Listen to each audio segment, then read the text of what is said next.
Kumbuka kuna muhuri wa impeachment ambao umegongwa katika mgongo wa Mheshimiwa Rigathi Gachagua. Huo muhuri uko pale na ndio tunataka huo muhuri ufutiliwe mbali kutoka kupitia njia ya mahakama. Ikiwa kwamba wanaweza endelea kwenda kuapisha, sababu kuna vipengele vingine ambavyo vinastahili kutekelezwa, kwamba hakuna IEBC kuapishwa kunastahili kuwa Jumanne kuanzia saa 4 mpaka saa 8, na hiyo Jumanne ikuwe ni siku inakuwa declared kama holiday. Kuna vitu mingi zinastahili kuwa pale, na Kithure mwenyewe anastahili kuwa mwanachama wa chama, na kuna anastahili kuchukua ofisi nyingine. Sasa hizi tunajua kwamba haja resign. Kuna vitu mingi ambavyo vinalete utata katika yale. Lakini nikirudi kwa swali lako ni kwamba ule muhuri ambao umepewa wa impeachment katika mgongo wa Mheshimiwa Rigathi Gachagua ndio sasa tutafuatilizia, hata kama itakuwa academic exercise, kwamba hatutakuwa na naibu wa rais wawili wakikalia kiti kimoja. Hiyo haiwezekani kisheria. So Mheshimiwa Kithure Kindiki, kama maombi yetu hayatakubalika na waendelee zaidi, wavute muda kwa kasi sana, tusiwafikie, ni kwamba yeye atapishwa, ndio atakuwa pale, lakini tunataka kufuta ile impeachment proceedings ambayo iko pale, ndipo Mheshimiwa Rigathi Gachagua awe huru, asiwe kwamba alikuwa impeached, sababu ile process ya kuimpeach yeye ilikuwa haijazingatia sheria.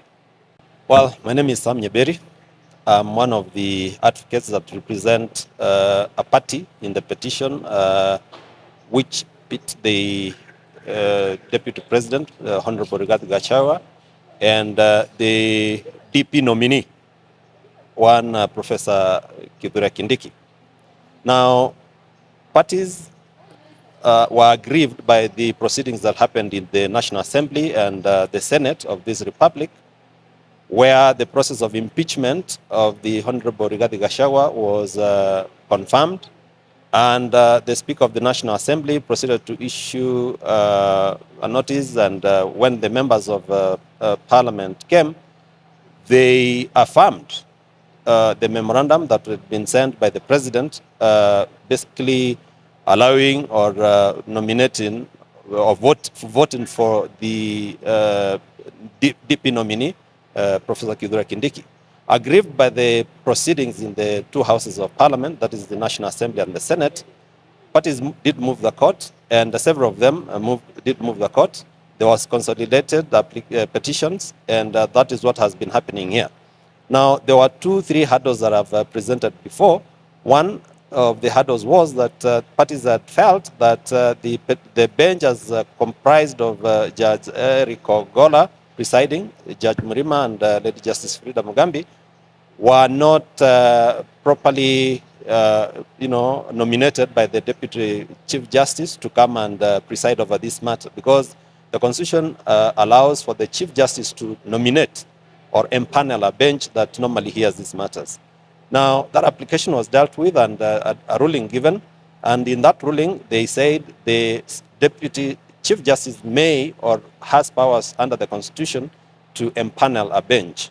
So that application, after the delivery of the ruling, the parties did move the Court of Appeal. That is what is pending at the Court of Appeal under a Rule 52B, where there is certain reliefs that have been sought there.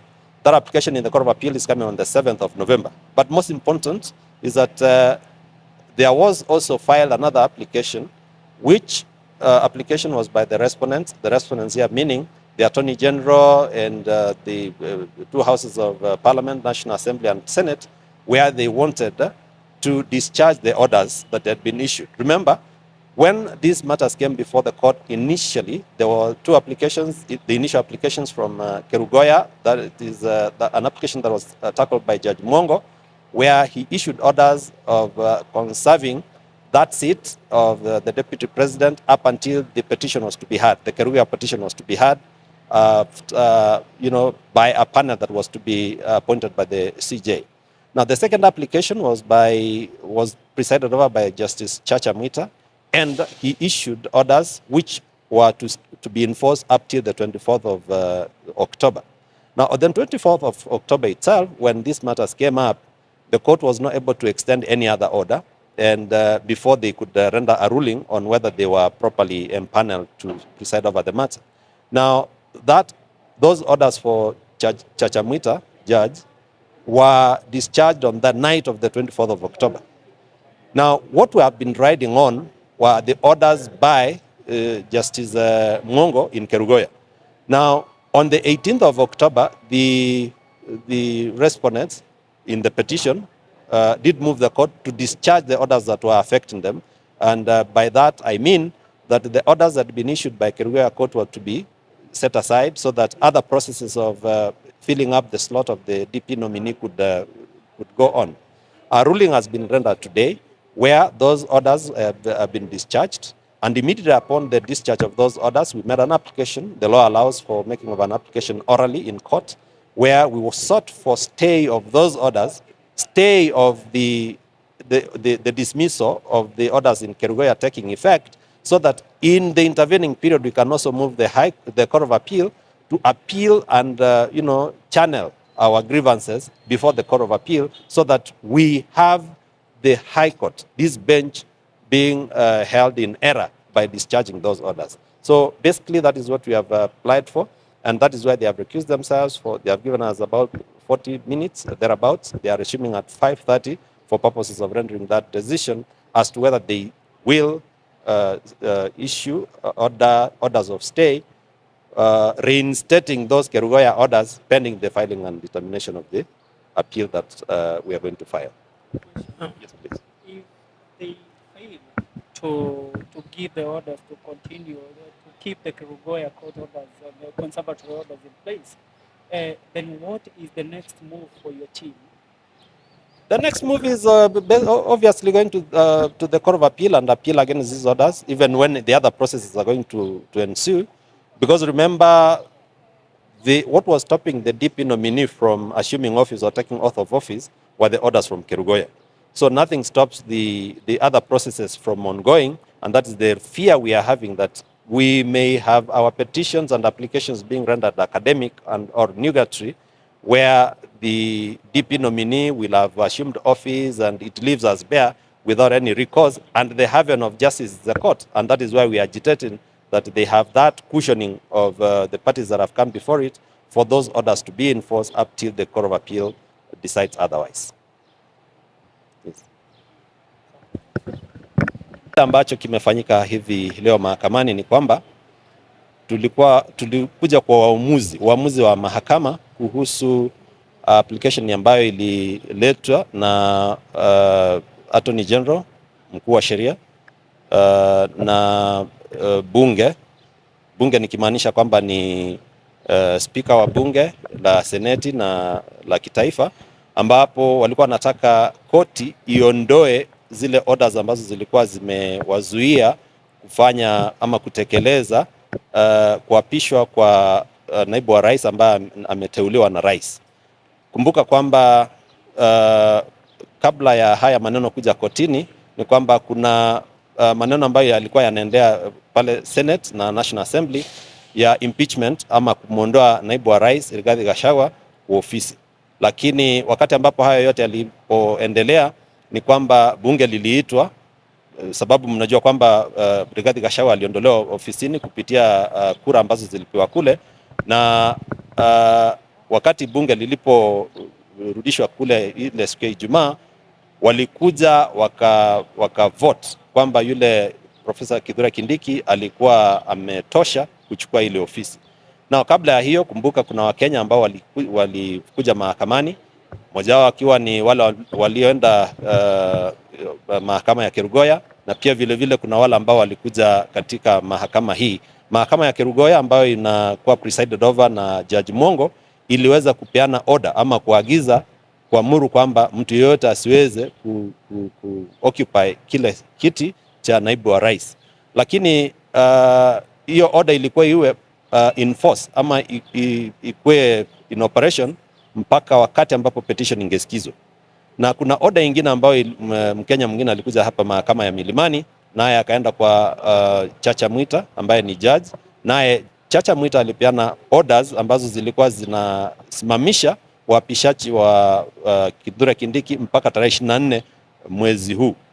hizo orders zikuweza kuendelea kutekelezwa, sababu kulikuwa na maombi ambayo tulikuwa tumeyafanya kotini kama mawakili kwamba ile jopo ama wale majaji, ile bench ambayo imeteuliwa kusikiza hii kesi haikuteuliwa kwa usawa na kulingana na sheria. Ni kwamba wakati walipewa hiyo mamlaka ya kuanza kushughulikia hii kesi ni naibu wa CJ ambaye ndiye aliyempanel, ndiye aliwateua wakuje kupreside over hii kesi, na hiyo kidogo ilileta utata kwa sababu katiba ambayo tunaienzi, katiba ya 2010 inasema kwamba majukumu ya CJ yapo na CJ anastahili kuempanel ama kulete wale ambao wanasikiza kesi mahakamani.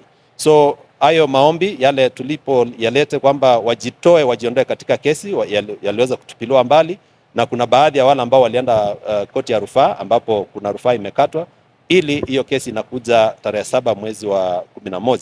Lakini tena katika yale maombi walipoleta kotini kwamba watoe zile orders za mongo, sababu zilikuwa zinaendelea mpaka kesi isikizwe, ni kwamba walikuwa wanataka ziondolewe ndipo hafla ingine ya kwenda kuapisha yule naibu wa rais ambaye alikuwa amekuwa nominated aweze kutekeleza majukumu yake kwa kuchukua kiapo cha ofisi ndipo aendelee. So hayo maombi ya Kerugoya yani zile orders ambazo zilikuwa zimetolewa pale Kerugoya zimeondolewa. Sasa hivi tumefanya application baada ya ile ruling ilipotolewa, tulifanya application sababu sheria inaturuhusu kufanya application ili kuomba kwamba wasitishe ile order ambayo wametenga mbali, waisitishe hiyo order ndipo waweze kuirudisha at least kwa muda, ndipo tuweze kupata nafasi ya kwenda katika koti ya rufaa, ndipo hiyo kesi iweze kusikizwa na wale majaji wa rufaa ama directions zikipeanwa katika rufaa, ndipo hii applications ama petitions zote zile ambazo tumeleta, kuna petitions kama 12 ama 13 ambazo zimekuja mahakamani, ili zisije zikawa kwamba ni academic exercise, yani zimepitwa na wakati, kwa sababu hiyo applications ambazo tumeleta kotini ni za kusema kwamba naibu wa rais ambaye ni mteule, nominee, asiweze kuingia katika kile kiti ambacho ameteuliwa, sababu sheria ilikiukwa wakati ambapo bunge zote mbili zilianza kujadiliana ama kujadili maneno ya kumuondoa Rigathi Gachagua kutoka kiti chake. Labda tu nikuulize, tumeona mahakama tayari ishatoa hizo conservatory orders. Wakenya wengi wanajiuliza itakuwaje imeweza kuzitoa tena mahakama hiyo moja iweze kuzirudisha? Hilo jambo ambalo linawezekana kwa njia ipi? Kisheria hayo yanakubalika.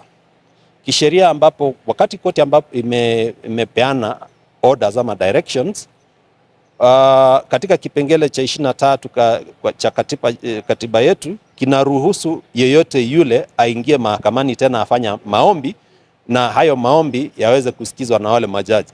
So kuna uwezekano kwamba sheria inaruhusu kwamba kama kuna chochote kinaenda kuumiza yule ambaye ameleta kotini, sheria inaruhusu mmoja aje kotini ama aweze kufanya maombi ndipo waweze kuyaangalia. Kumbuka hii sheria ni interpretation, na wale wana interpret ni majaji. Wanaweza kuwa wamekosea kitu moja ama wanaweza kuwa wame overlook another issue.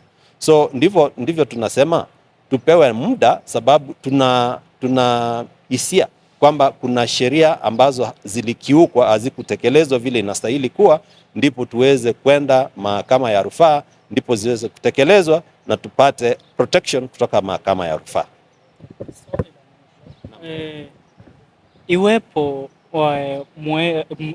msiweze kufaulu leo, sawa kuweza kusitisha hizo conservatory orders kuweza kuendelea katika proceed kwa mahakama ya upeo. The question is, hata mkishinda hii kesi na your petitions zikuwe legit huko katika mahakama ya upeo, then na process ya kuweza kumwapisha deputy president mpya Kithure Kindiki ishafanyika. So kutakuwaje aswa kulingana na katiba nchi ya Kenya? Kisheria sasa ni hivi. Kumbuka kuna muhuri wa impeachment ambao umegongwa katika mgongo wa Mheshimiwa Rigathi Gachagua. Huo muhuri uko pale, na ndio tunataka huo muhuri ufutiliwe mbali kutoka kupitia njia ya mahakama. Ikiwa kwamba wanaweza endelea kwenda kuapisha, sababu kuna vipengele vingine ambavyo vinastahili kutekelezwa, kwamba hakuna IEBC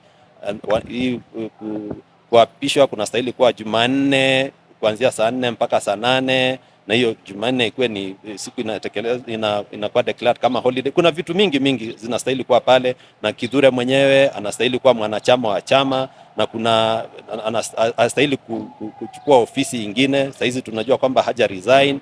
Kuna vitu mingi ambavyo vinalete utata katika yale, lakini nikirudi kwa swali lako ni kwamba ule muhuri ambao umepewa wa impeachment katika mgongo wa Mheshimiwa Rigathi Gachagua ndio sasa tutafuatilizia, hata kama itakuwa academic exercise, kwamba hatutakuwa na naibu wa rais wawili wakikalia kiti kimoja.